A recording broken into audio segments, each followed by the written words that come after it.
The NFL season officially started Thursday night. Anyone foolish enough to believe that the defending Super Bowl champion New England Patriots would go undefeated for the year were foiled in that prediction just hours into the new season. Here are my predictions for how I think the 2017 season will unfold.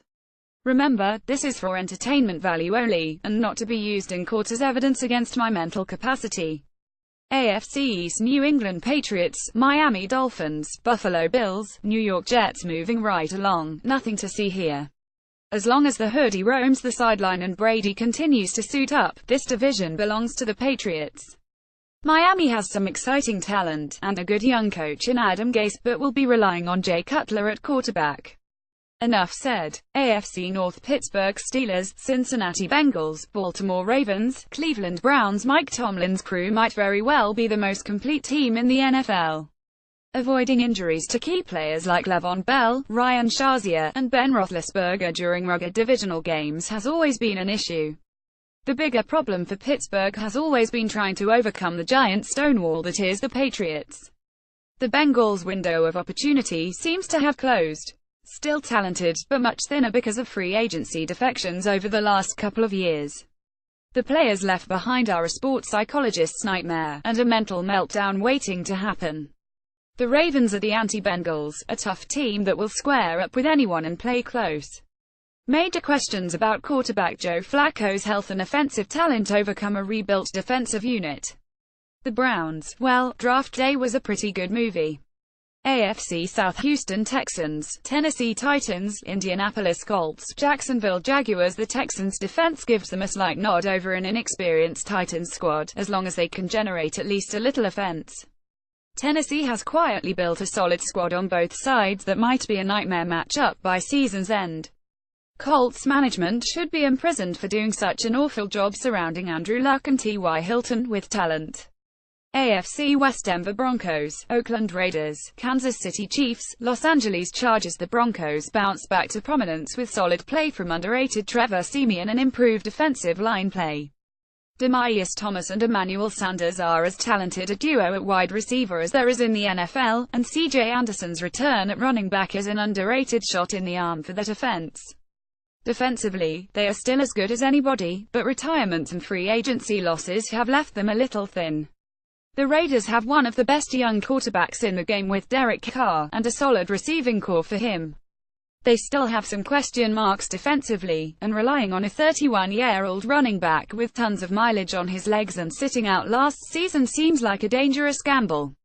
The Chiefs will play everyone tough, look to be one of the best teams in the league over the first half of the season, then falter down the stretch.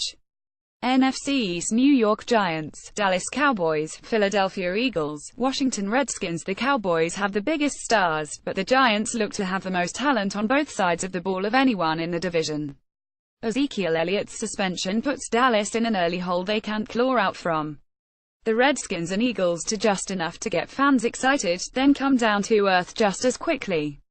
This seems the division likely to produce a winner with a record of 97 or 88. NFC North: Green Bay Packers, Detroit Lions, Minnesota Vikings, Chicago Bears. The Packers have Aaron Rodgers, the other teams do not. Minnesota has one of the better defenses in the league, but an unreliable offense. Chicago is building for the future, and Detroit has talent, just is always unable to put it all together to take the next step forward. NFC West: Seattle Seahawks, Arizona Cardinals, Los Angeles Rams, San Francisco 49ers. The Seahawks and Cardinals are heads and shoulders above the other two teams in the division. Both teams have excellent defensive players, as well as explosive capability on offense.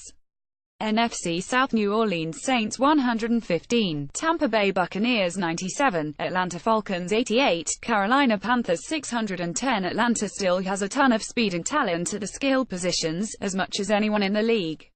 But losing both coordinators cannot be overlooked, along with the fact that the Super Bowl loser often falters a bit the following year. Did I mention that Atlanta blew a 283 lead in the Super Bowl?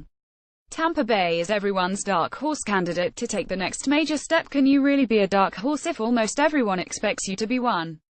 While Tampa is building with a lot of young talent, their running game could be non-existent in 2017, and a young defensive secondary still needs to progress to make this a more complete offense. Carolina's addition of Christian McCaffrey adds an explosive and versatile element to its offense, but Cam Newton looks like he's falling apart physically. Newton's passing accuracy has never been a strength, so it will be worth watching to see what this team's offensive identity will be. The Panthers' front seven on defense is as good as they come, but the secondary could again be their undoing if opposing passes are given time to throw. There seems to be something different with this year's Saints. Yes, they still have Drew Brees, which keeps them competitive in every game they play. But the team has had an edge to them this entire offseason. They have rebuilt the team around Brees with tons of young talent, so a good start to the season is vital for confidence. The schedule makers did them no favor, sending them on the road for a Monday night opener, only to follow with the defending Super Bowl champs at home Patriots, a bitter division rival Panthers on the road, then a trip to London Dolphins before a bye week. The middle part of their schedule looks much softer on paper, and this young team will be far better at the end of the season, particularly if healthy. MVP Drew Brees, QB Saints Defensive Player of the Year Von Miller, Pound Broncos Offensive Rookie of the Year Dalvin Cook, RB Vikings Defensive Rookie of the Year Marcus Williams, Saints NFC Championship Seahawks over Cardinals. An under-the-radar NFC rivalry gets a little more fierce with a playoff matchup to determine the conference championship.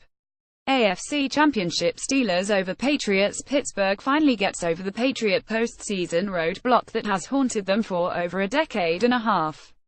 Super Bowl 52 Pittsburgh Steelers over Seattle Seahawks. The Steel City gets its 7th World Championship, and Ben Roethlisberger cements his status as a Hall of Fame quarterback with an MVP performance.